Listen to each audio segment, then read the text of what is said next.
d'être là en présentiel. Ça fait du bien de changer, d'être debout et non assise à mon bureau, surtout qu'aujourd'hui, c'était journée pédagogique. Donc, vous auriez eu sûrement des petites têtes apparaître en arrière. Ben, écoutez, première des choses peut-être, c'est, tu sais, au niveau de la FTQ, quel rôle ça joue le service en santé et sécurité à la FTQ? C'est peut-être un peu nébuleux. Bon, il faut d'abord savoir, la FTQ, c'est une fédération, donc on regroupe plein de syndicats, dont plusieurs gros, là, Unifor, Syndicat de la fonction publique du Québec, Métallo. Et notre rôle, c'est de soutenir tous ces syndicats affiliés-là, autant en prévention qu'en réparation.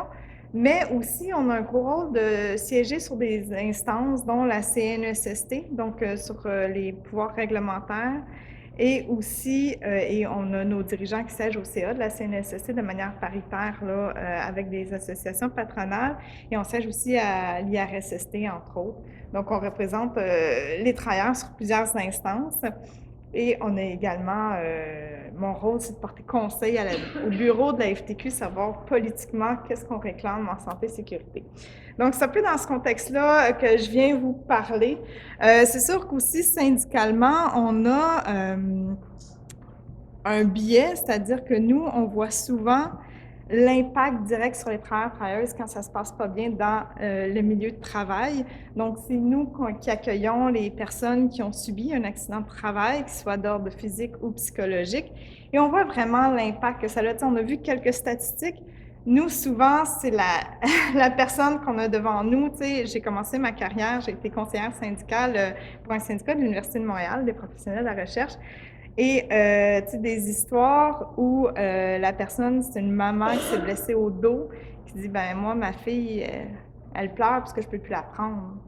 C'est des pertes de revenus, c'est, tu sais, on l'oublie, psychologiquement, j'ai eu des cas où les gens ont été tellement atteints suite à du harcèlement psychologique qu'elles ont des limitations fonctionnelles permanentes. Donc, il y a des choses qu'elles ne peuvent plus faire dans leur tête parce que le milieu de travail les a rendus à ce point malades. Donc, c'est sûr que pour nous, la prévention, c'est un impact direct sur la personne. Puis, tu sais, c'est sûr que c'est très à l'ordre du jour, la santé psychologique. Et on oublie, tu sais, que la dépression, ben, tu as 10% des chances d'en mourir quand même. Tu sais, on se dit, ah, c'est une maladie mentale. On ne voit pas l'impact, c'est plus insinueux comme impact. Si la personne ne parle pas, c'est très difficile à détecter, mais c'est très, très, très important. Puis, tu sais, il faut savoir que pour nous, un milieu de travail qui est toxique ou qui te met en danger même physiquement, c'est pas des cours de yoga ou l'accès à un gym qui va te permettre d'être en santé.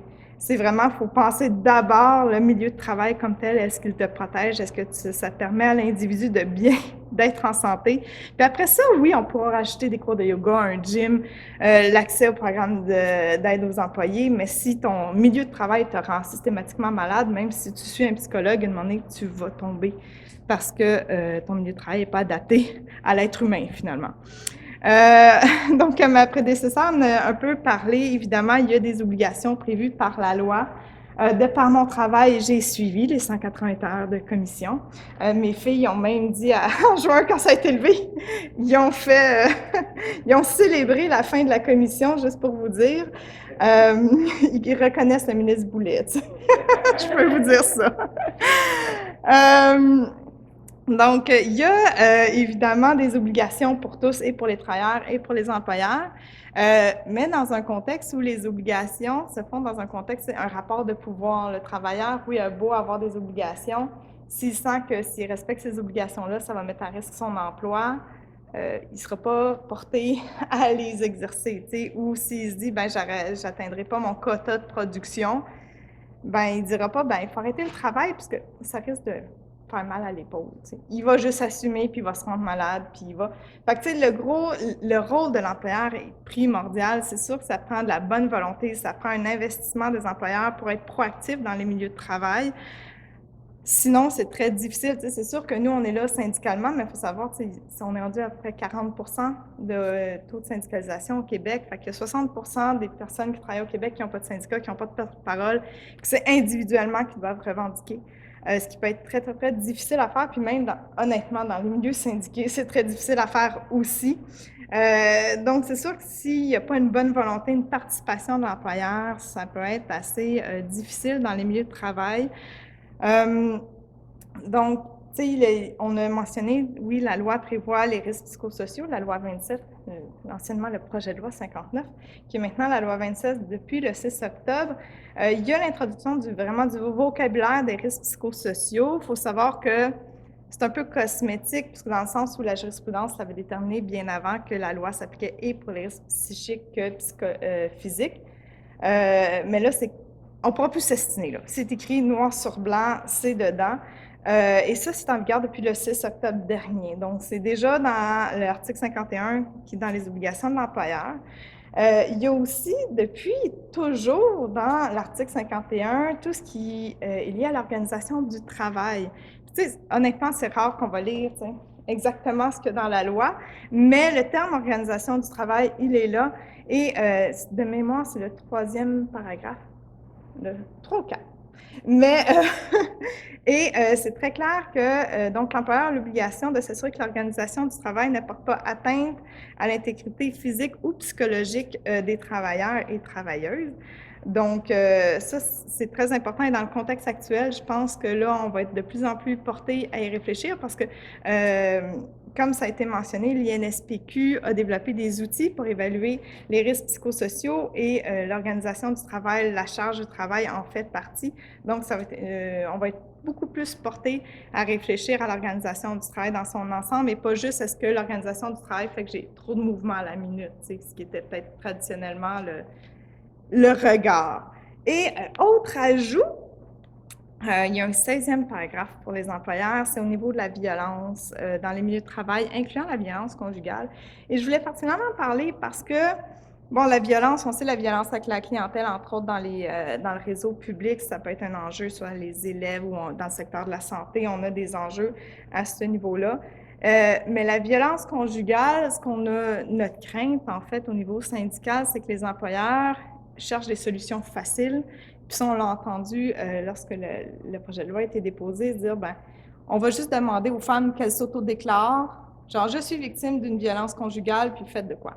Mais la réalité des femmes qui sont victimes de violences conjugales est loin d'être aussi simple et ça va prendre vraiment un dialogue tripartite dans le sens où ça va être la personne victime de violences conjugales, l'employeur, mais ça va être important de faire appel aux ressources communautaires qui sont spécialisées dans ce domaine-là, qui vont pouvoir outiller l'employeur et la victime dans la démarche parce que ça prend entre 7 et 8 tentatives de sortie d'un milieu de travail, d'un milieu familial où il y a de la violence conjugale pour qu'une femme y arrive. Donc, c'est pas instantané.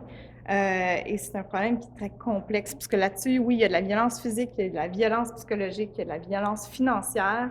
Et il y a plein de stratégies, je pense, qui est à mettre en place, dont, par exemple, et ça, c'est Rachel Cox, une professeure à l'UQAM, qui travaille avec des groupes et qui réfléchissent à des milieux à mettre en place dans les milieux de travail. Et un exemple qu'elle nous donnait, c'est d'avoir une politique qui interdit le flânage des personnes affiliées à la famille, des personnes adultes.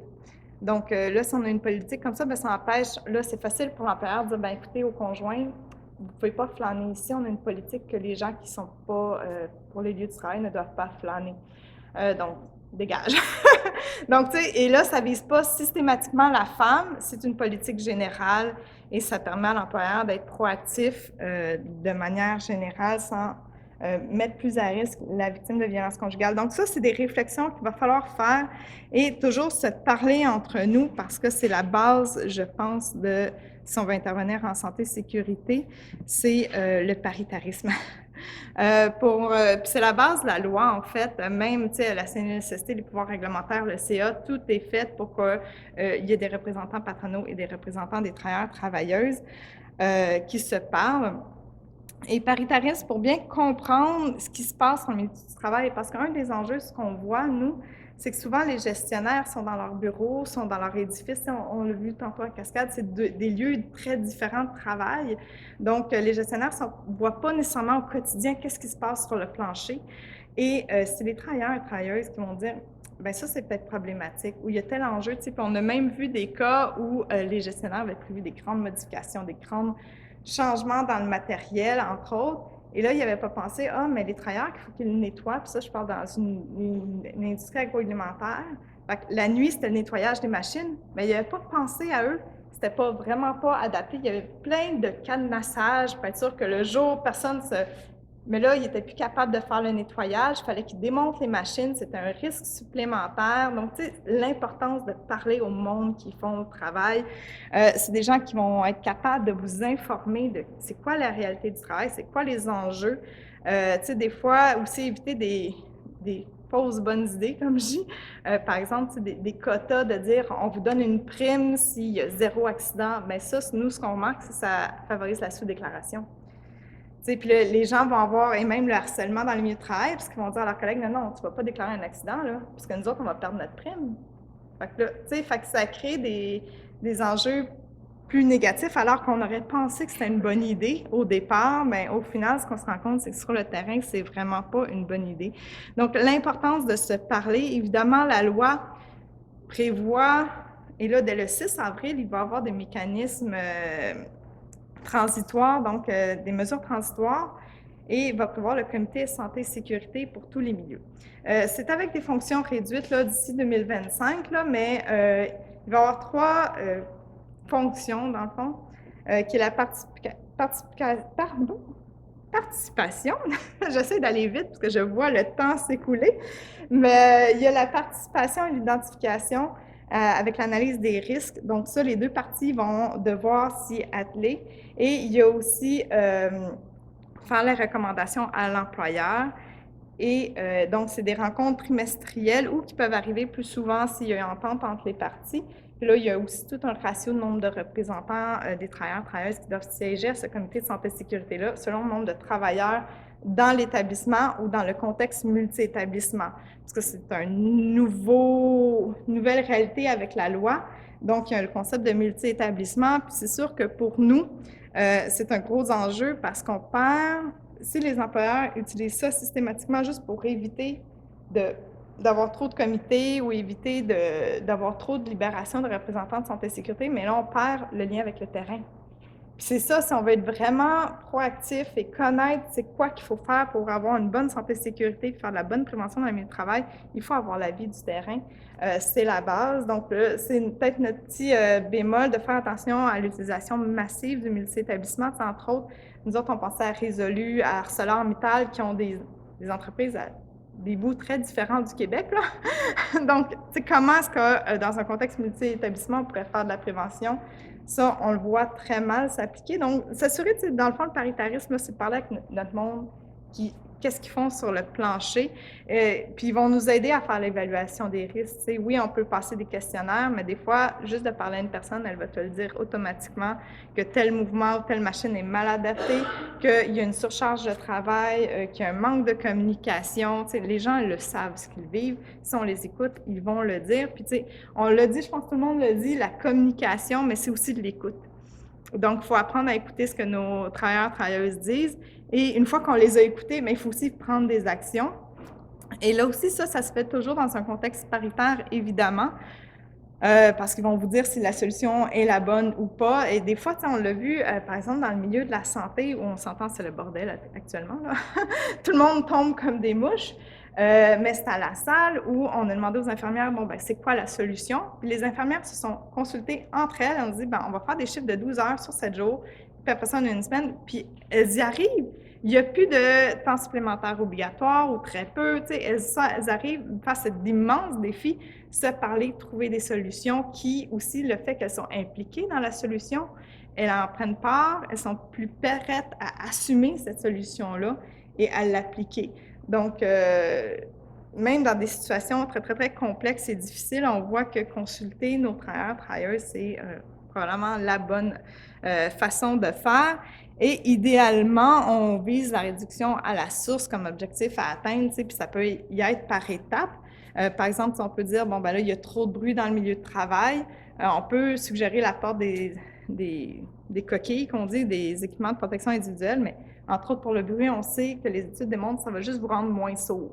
Ça n'empêchera pas de devenir sourd. Donc, idéalement, on vise qu'à terme, dans notre plan d'action, dans notre prise d'action, OK, on va commencer par les coquilles. Après ça, bon, est-ce qu'on peut encaisser l'équipement? Ou est-ce qu'on peut, tu sais, quand on va faire un changement technologique, s'assurer d'acheter la machine qui fait vraiment pas de bruit? Puis ça, par ailleurs, il y a un nouveau règlement sur le bruit qui s'en vient. L'employeur n'aura pas le choix dès qu'il va changer de viser quelque chose qui vraiment fait beaucoup moins de bruit. Mais c'est toujours de voir, tu sais, en parlant au monde, on se rend compte, souvent, à moins que ce soit un risque là, imminent, là, mais souvent, dès qu'il y a un plan d'action qu'on est capable de discuter, les travailleurs vont embarquer et dire « OK, on va commencer par ça, puis on y va par étapes, puis il n'y a pas de problème. » Il faut déconstruire aussi le préjugé que les syndicats, les travailleurs vont demander des affaires qui n'ont pas d'allure. Dans la plupart de nos comités de travail, dès qu'il y a une bonne écoute puis qu'il y a un échange, les parties arrivent à se parler, puis ça se passe très bien. Là. Dans le secteur minier, on l'a vu, eux, c'était un groupe prioritaire. Les mécanismes de prévention, ça s'applique. Depuis 1979, on est passé de 20 décès par année à environ 2. Puis pourtant, c'est un secteur qui fonctionne très bien. Ils ont appris à se parler avec le temps et à travailler ensemble. Puis on l'a vu dans le contexte de la pandémie. C'est un des secteurs où ça s'est mieux passé parce que là, tes représentants en prévention, eux, connaissaient le milieu puis disaient « OK, telle porte est inutile, ceux-là, on peut les enlever, ça va faire ça de moins à désinfecter. Cette salle-là, on peut la dire. » Eux, ils connaissaient le milieu de travail, ils arrivaient au comité SST, ils disaient « Vous pouvez faire ça, ça, ça, ça, ça. » Puis l'employeur dit « Ah, merci. » Et tout s'est réglé assez facilement. Donc, on voit que le travail en équipe, ça a vraiment donné des résultats. Puis évidemment, il faut s'assurer de travailler en continu. Donc, une fois qu'on a notre plan d'action, on revise, parce que la réalité du travail change évidemment. Peut-être un petit mot sur les femmes. Bon, aujourd'hui, on était beaucoup de femmes. J'étais bien contente. Dans santé et sécurité, c'est souvent la réalité des travailleuses a été auscultée, a été peu documentée. Même, on voit qu'on a plus de difficultés à faire reconnaître des lésions professionnelles. Donc, ça va être d'autant plus important là, avec l'élargissement des mécanismes de prévention à toutes les travailleuses qui n'avaient pas accès auparavant, parce que les groupes prioritaires étaient à prédominance masculine, de bien les écouter, d'être pratiquement proactifs pour s'assurer qu'elles rattrapent un peu du retard de la discrimination systémique qu'elles ont vécue dans les 40 dernières années. Peut-être un petit mot rapide sur, puis là, c'est pas pire, je peux aller vraiment encore plus vite parce que ça a été mentionné avant, mais sur, évidemment, l'impact de l'organisation du travail, les pratiques de gestion sur la santé psychologique parce qu'on n'y échappe pas. C'est sûr que, tu sais, on peut essayer d'inciter les individus à mieux gérer leur stress ou autre, mais au final, si ta charge de travail est démentielle, si tu n'as aucune reconnaissance au travail, si tu n'as aucun... Puis là, tu sais, ce que j'ai mis c'est vraiment ce que l'INSPQ là, reprend, mais le soutien social. Puis là, tu sais, on peut, oui, parler du supérieur immédiat, mais évidemment du collègue, comment aussi les relations se font dans le milieu de travail, parce qu'on le voit que des fois, tu sais, on a des personnes peut-être moins conciliantes, mais tout ça, c'est des irritants qui, au final, peuvent s'accumuler et qui vont rendre les gens malades à long terme. L'autonomie décisionnelle, évidemment, très important. Je pense qu'il faut faire confiance aux travailleurs et travailleuses. Puis, tu sais, dans un contexte de pénurie de main-d'œuvre, je pense que les employeurs ont tout à avoir, de faire confiance aux travailleuses, de leur parler, de communiquer avec eux pour voir comment est-ce qu'ils peuvent améliorer leur milieu de travail, puis de les valoriser. Tu sais, ils connaissent vos entreprises comme personne.